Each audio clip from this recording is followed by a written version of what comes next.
Welcome back, everyone, to another episode of A Idol Podcast, the podcast where I do weekly book reviews. This week, I read Counting the Cost, a memoir by Jill Duggar. This was released by Gallery Books this year, 2023, and it comes after her sister, Jill Duggar Vuolo's memoir a few months ago, which we will touch on at the end of the review. Now, first of all, let's get a few things out the way. So, Jill Duggar is a part of the Duggar family. She is the oldest married daughter. So she is actually the second oldest daughter, but she is the oldest married daughter. The Duggar family has 19 children, and they have been featured on TLC for years. And if you weren't familiar with them, the family tree is actually illustrated before the title page in this book. So you can get a list of who all of the kids are. They're all named with a J. And so really this book is about the ultimate fallout between Jill and her husband, Derek, and her parents. And in my mind, this is really about how greed and arrogance broke up a family, amongst other things, because they had issues outside of reality television. But this really did expose a lot of unpleasant things about this family. So there's a few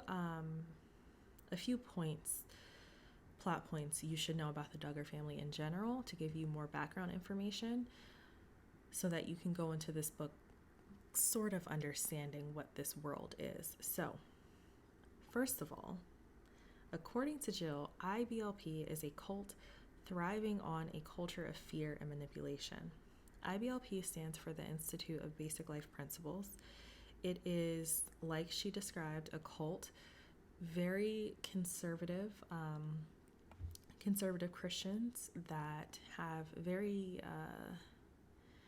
I don't know what to call their views other than very strict, and the children are raised to obey their parents at all costs, even when they're adults. And as you can imagine, the girls in these families are expected to not only just be modest, extremely modest, but also to obey men in general. So that means the men in their family, and once they get married, their husband. Which, just saying those things, it doesn't sound as strict, but understanding that they take this to the extreme.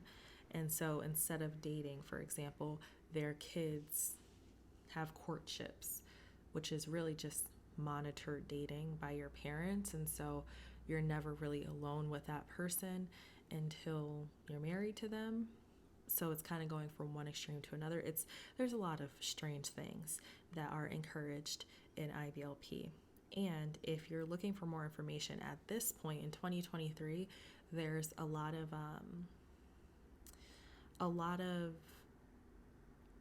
not necessarily opposing views, but there's a lot of very accurate testimonies to what happens in IBLP.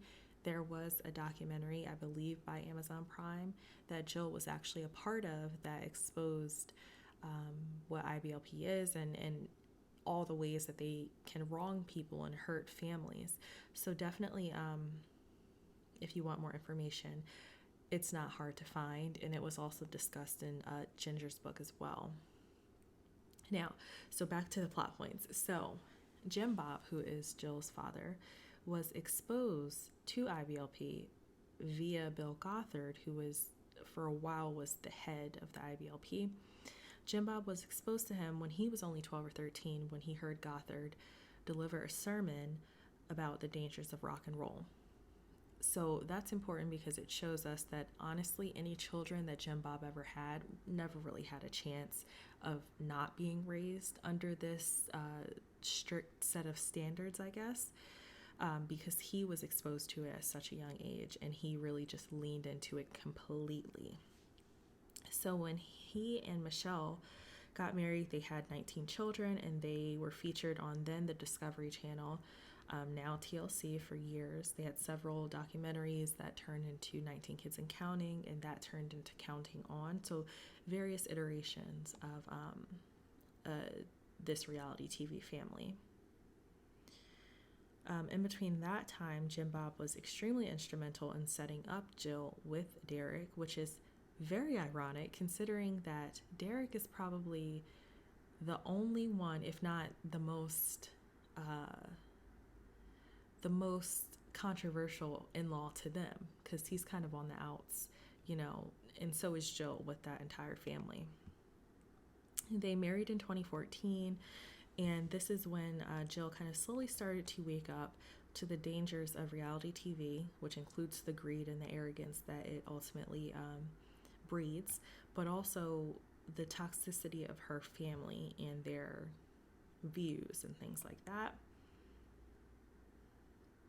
Between 19 Kids and Counting and Counting On, the siblings were basically weaponized against each other to coerce the other person into signing contractual agreements, whether that be for Counting On or different NDAs. That could be a reason why a lot of them are not speaking out.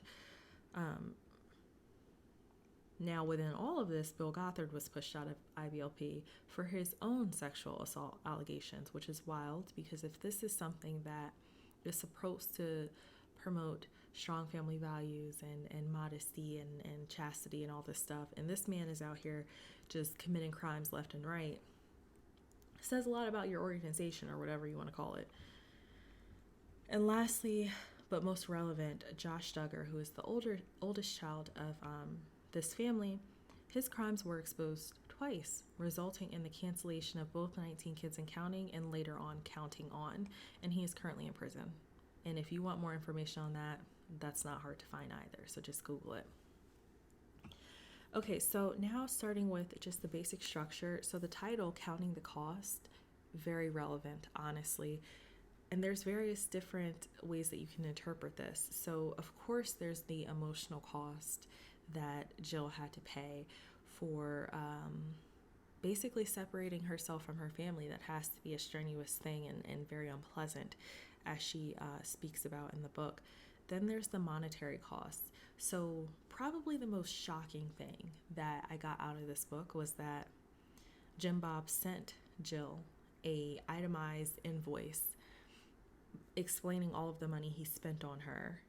I want to say it was after she turned 18 because she lived at home until she got married, and it listed things like housing and utilities and food and cell phone and car and education.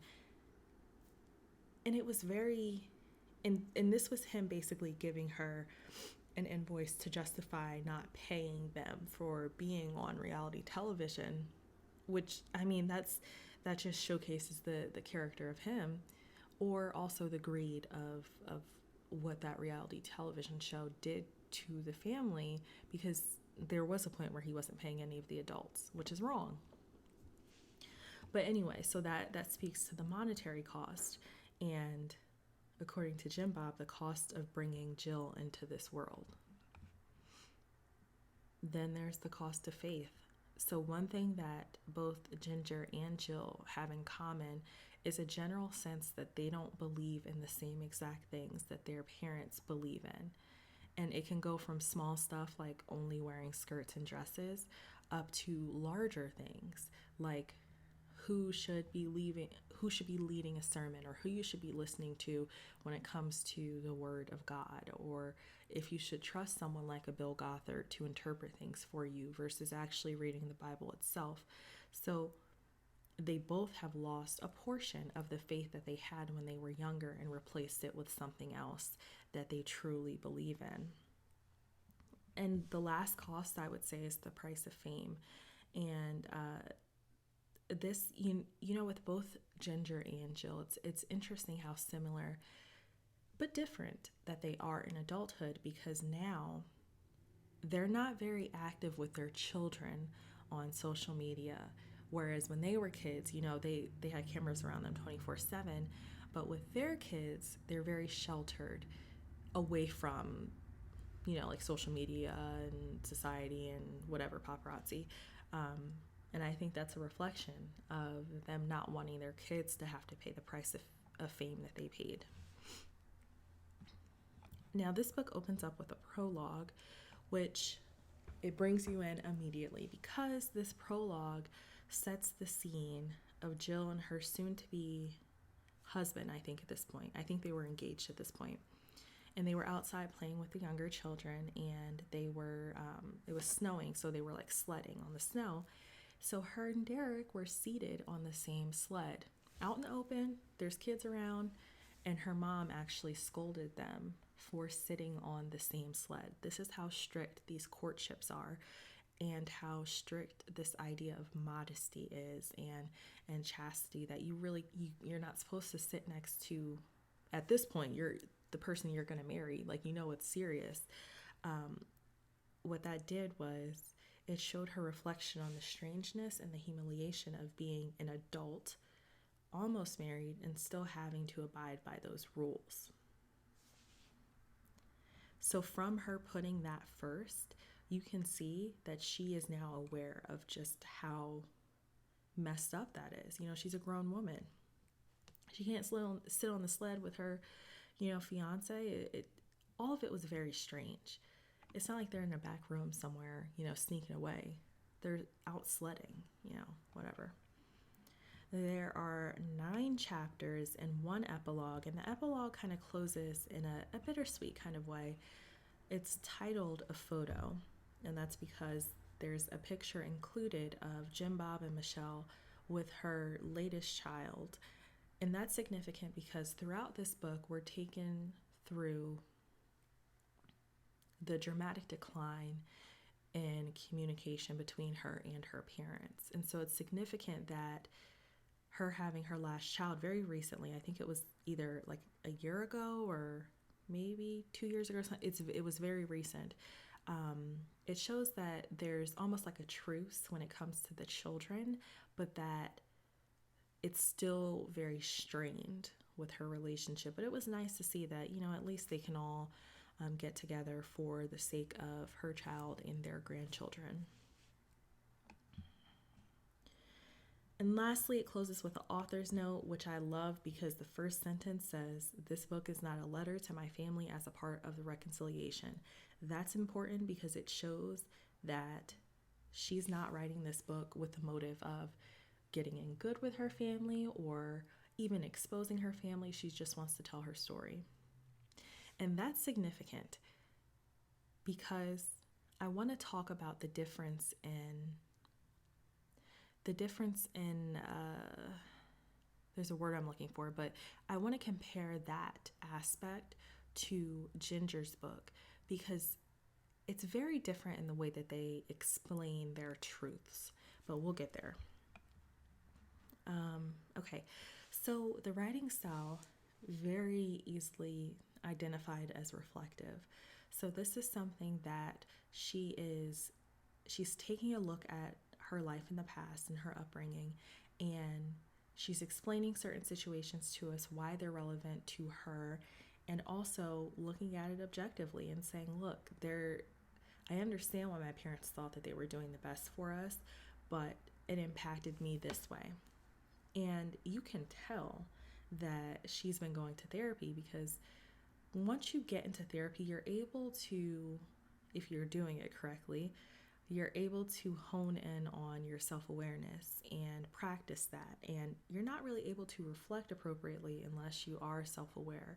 So this entire book showcases her journey from being this child on television who is just regurgitating what she's been told versus someone who's able to think for themselves. And it's not necessarily biased with a motive. She's just sharing her experiences, and it comes across as authentic and not necessarily polished, but this is just her truth. And she doesn't really come across bitter or anything. I think at some points she does come across like a little upset that she is maybe regretful, or as she spoke of in the prologue, a little bewildered. But for the most part, she's talking as 2023 Jill, how she feels about Jill in 2010 or 2009 or something. Now, some of her narration, it's really interesting, is kind of laced with sarcasm, especially when she's reflecting on her father's words or maybe something that her father has said to her.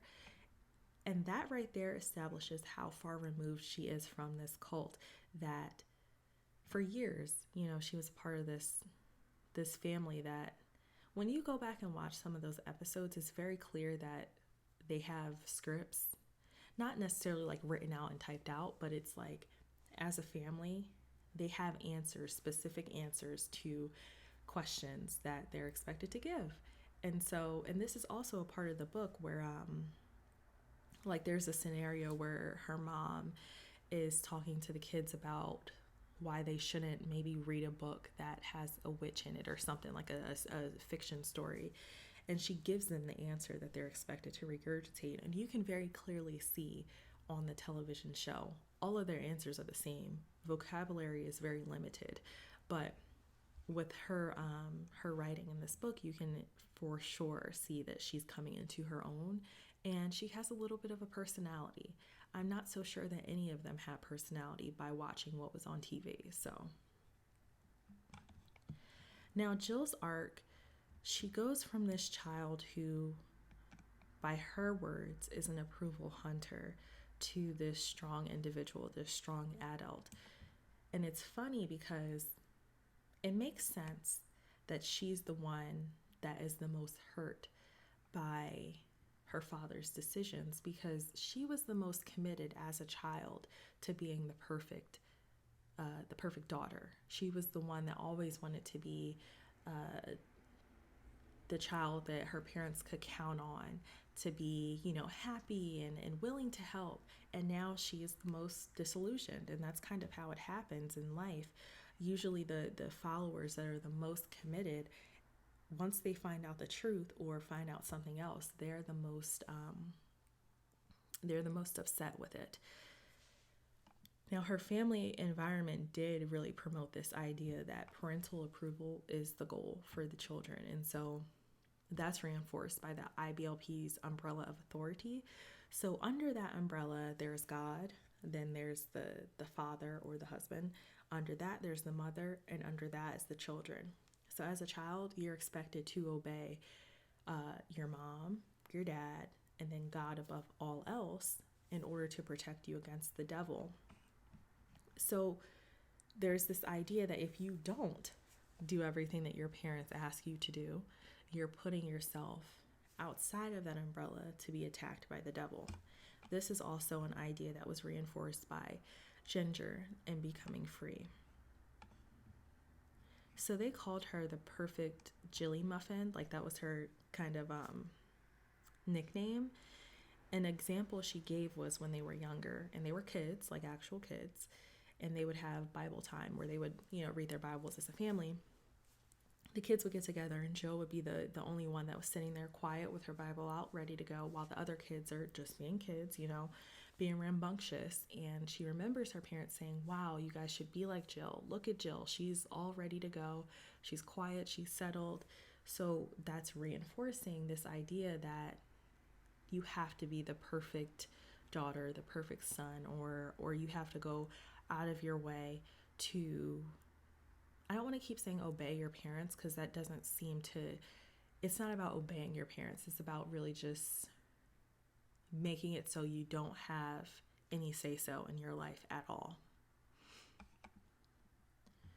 And another way that she could get parental approval or extra parental approval was through taking care of the kids when she was just a kid herself. And they all kind of at that point, once they got to the point where they had 19 kids, they had to have implemented that buddy system that they had, where the oldest daughters, actually, not the sons, the oldest daughters would have buddies. And so they would essentially take care of that younger sibling and make sure that they were fed or dressed or whatever. So that's another reinforcement, though, of the idea that I'm doing this so that I can be the best child for my parents, which in theory that's not a terrible thing to say or do or believe in. But when you're devoting your entire life to pleasing your parents and that's all you're expected to do, there's no way you can grow into a functional adult even after you get married, this is why IBLP makes no sense to me, because, and this is just the rant, this is not part of the review, but if you are expected to obey your parents forever, what happens when you get married, when supposedly you're supposed to submit to your husband? Now you have these two battling forces. Who are you really supposed to completely submit to? And not that like the whole submission thing, whatever, but according to their beliefs, you're always supposed to obey your parents. And that's a big thing in this book, where she said after she got married, she was expected to just fall in line, but it's like she has her own family now. So, and then the last thing I wanted to talk about under this parental approval thing is, so this was also reinforced, of course, by God and supposedly God's words. What Jim Bob would do when it came to his children, he would often quote, "Don't stir up contention among the brethren," which really just reinforces that basically keep your mouth shut and don't bring up things that I tell you are private to your sisters or your brothers, because it may stir up contention. But what happened is this was abused in a sense, because once the kids got older and they had to start signing their own separate contracts with, I believe it was directly with Jim Bob and not necessarily with TLC. Of course, the contracts may vary by couple or who wants to do what, but they were again like encouraged not to speak to each other about it. So that breeds control, guilt, silence, and it results in conflict avoidant children, like Jill says. Now, when she got married, of course, she has new financial and family goals. So her goals are not necessarily aligned with the Duggar family anymore, because technically she is a Dillard now. An example of this is when they decided as a family that they wanted to be missionaries, and they had commitments that directly conflicted with their filming with TLC, but they weren't to be let out of their contract. And so this prohibits them from not necessarily just earning that money elsewhere, but just doing what they wanted to do, following that career path. That's something that they wanted to do as a family, and they were prohibited from doing it because it conflicted with Jim Bob's family goals of filming the show for TLC. And this also, there was an increased pressure to receive money elsewhere because they weren't getting paid for the show. So now, as a separate adult, you can tell that she's grown again, because she's talked about going to therapy, and she's reflected on her parents' decisions when it came to sending her older brother away twice to a Christian camp for his behavior, which didn't do anything because now we see he's in prison. But also just re-examining the Bible and just reading for her own and interpreting her own self about what the Bible says and how she can go about being a good Christian, because that is her right as an adult to follow what she believes in. Okay, a couple of themes. Oh, actually 4 themes. First one is music. So first of all, the Duggars do not believe in listening to music because they believe it incites dance moves that are not appropriate, but also that some music, I guess like rock and roll, is a tool of the devil. So, but it's funny because they think that music is used to manipulate you to do bad things, but then they also have used classical gospel music or just classical music as an attempt to shift the mood for the children. So there is some music they listen to. So it's just about what type of goal we're trying to get here with the music. So I just thought that was interesting, where it's like music is used as a tool of manipulation, and that's why they don't like certain things. I think one time they said that they didn't like music with like strong bass lines or something like that, and they're against dancing if that wasn't very obvious at this point. But then they quote, I think it was Michelle that quoted, King David danced in the street and then his wife despised him. So they use that as a way to say, okay, well, you shouldn't be dancing. This is an example of cherry picking. And it's the most frustrating thing when certain Christians will cherry pick different quotes or verses from the Bible to support or back up how they think.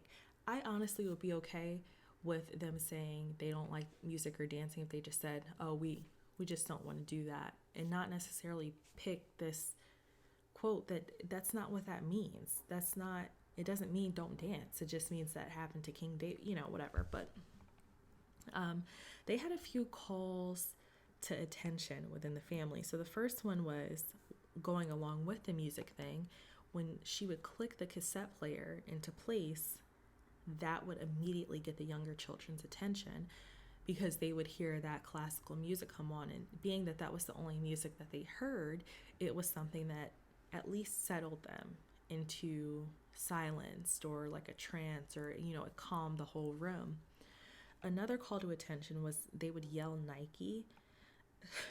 So they would yell this if they saw like a girl that was dressed immodestly. Maybe she had on a tank top or something. So they would yell Nike, and that would be the key for everyone to look at their feet while they were walking. Or if they went to a beach and they saw someone in like a regular swimsuit, they would say Nike, and everyone would look at the sand and go on about their way. The last one, and this is really just a vocal reminder that they would say. So when people would ask them about the TV show, they would always refer to it as a window of opportunity.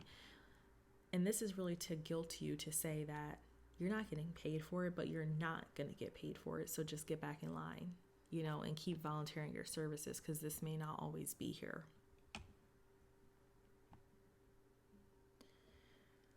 Another theme with the Duggar family and with this book was the whole lore surrounding modesty and chastity.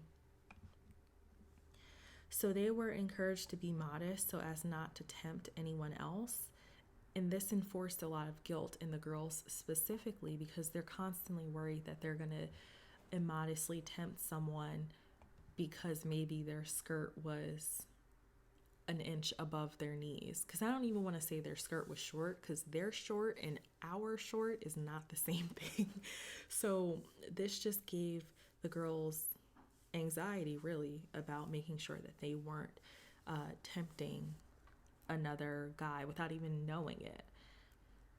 And also, I just want to say mentally that puts their girls in a really bad space, because ultimately you have no control over the men around you or the people around you in general. So it's unfair to say to them that they are now responsible for a random person's decisions or impulses or something. And then with the whole, so these girls were also, a handful of the Duggar girls were victimized, and they were the subject of child abuse and subsequent DHS interviews. Now, she goes into this in the book, and I won't go into it for too much because that's her story to tell, and it's in the book for you to read. But she talks about how traumatizing it was to even have to go through that initial situation and then have to go through these interviews with these child service representatives, because she thought that she was going to get the family in trouble, or that she was going to be taken away from her parents. And so there was a heavy emphasis on this being a traumatic experience for her.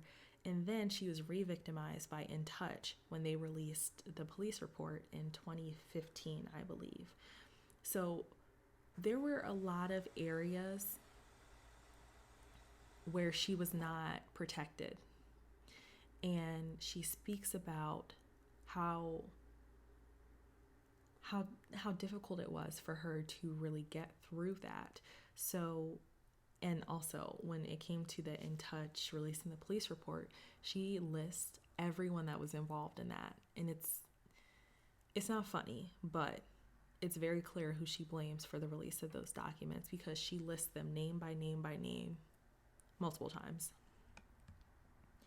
And then the last theme is the whole idea of planned reality TV. So I don't know if you know this, but most reality TV is not completely real. So there's storylines. She talks about how they would have to sit down and come up with things. There's a lot of times where they missed school lessons, and they were homeschooled, so it's very easy for you to just skip out on a lesson if you need to film for the TV show. And there were also instances which I thought were a little interesting, where they would break the courting standards when necessary, when applicable to the storyline, and they would film certain scenes out of order.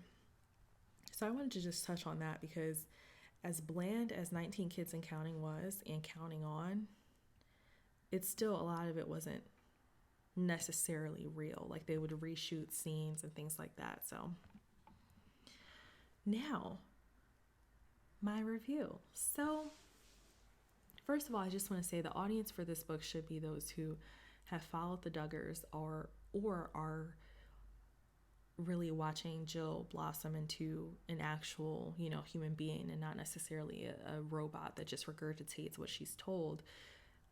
And those who want more information, it was very detailed, a lot more detailed than Becoming Free Indeed by Jinger. And this book, so it's interesting when we're comparing and contrasting. Becoming Free Indeed, Jinger said on multiple occasions that this was her truth and this was her voice. So she said that. Jill didn't have to say that, because her words always came across as authentic and unbiased, in the sense that this was her experiences, and these are the emotions that she felt going through it. So I would say that Jill's authenticity is verified through her tone. So she didn't have to state that this is my voice, these are my words. She didn't need to reassure us that this was her talking. It felt like this was her talking.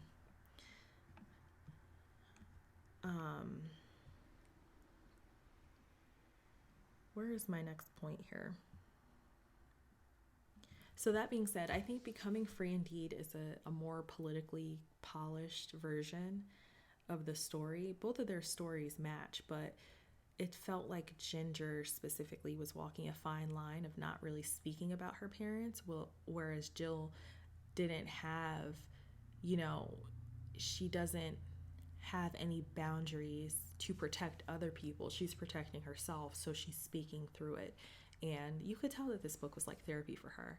And also, I just want to say something. They went through so much strife with getting paid for their work on TLC that everyone should buy this book just so she can make some money. I don't have a problem with her making money off of her story. She should be able to do that. And seeing as though there's not a lot of opportunity for her to cash in on her family's success at this point, I don't mind supporting that. So everyone should buy her book just off the strength of that. I will say that it felt a lot more authentic than Ginger's book, and I would definitely read this over Ginger's book, honestly. Ginger's book just it still feels like she's protecting a lot of people, and I'm not looking for like a trashy tell-all or anything, but you can tell when someone's authentic versus when someone is still just walking a fine line. And if it's going to be something that's not as objective, I don't want it. But this was it was a great read. It told me a lot that I didn't know of, and it really made me look at her perseverance as a mother and now a wife with a different perspective. So a mother and now a wife. No, a wife and now a mother. I said that backwards. And also it exposed how just wildly outrageous Jim Bob was when it came to that money and stuff, and the greed surrounding not paying your child, and there was some funny stuff going on with taxes as well that he was doing, that they couldn't get financial aid for Derek, who went to law school and just recently graduated. So, because they were saying, look, according to the IRS, y'all got paid X amount of money, so we're not giving you financial aid. So that really made me upset for them, because that's not right. But yeah, I really enjoyed this book. And again, I'll reinforce that I think that Jill was the most hurt because she was the most dedicated to doing what her parents wanted her to do. And you could tell watching the show that she was always the daughter that was doing everything that a perfect girl should do. Like, she had the midwife classes, because that's one of the acceptable career paths under IBLP. She was always helping with the other kids, taking care of the kids, whatever, cooking, making bread, and all this other stuff. And so you could tell that she was the child that wanted to be the most perfect. And so it's really sad that she had to go through what she did, but I'm glad that she's able to distance herself and kind of just open up to the world. The world is not as scary as IBLP makes it seem. It's crazy out here, but so yeah. Is this a reread? Yes, for sure. I'm putting this book over Becoming Free Indeed. That's just my personal opinion. I'd rather read stuff like this. My biggest pet peeve when it comes to memoirs are pieces that are very surface level or are clearly biased to make themselves look good or make someone else look bad. Just give me your experiences and I'll pull from whatever experience you had. Like, you don't have to add nothing onto it or take anything out. And I felt like this was very authentic. So I have a couple takeaways here. Basically, reality TV played a significant role in the destruction of Jill's relationship with her family, at the very least, because again, they had some issues. One thing I did like about this book is that she didn't necessarily go into detail about Josh. And that's fair. That's fair because also this is not about Josh. This is about Jill. And if you want to know about Josh, there's several court documents that you can look up. So I really enjoyed that she didn't go into so much detail about that whole situation, but every adult involved or that knew about it wronged her. And so that's just another thing that contributed to the destruction of this family. And lastly, this quote that I said earlier, but I'll say it again, IBLP is a cult thriving on a culture of fear and manipulation, per Jill Duggar Dillard. So you go, girl. This was a great book. I have a couple of other memoirs I've been reading, very different than this one, but that is it for now. Thank you all for tuning in. I'll see you next week.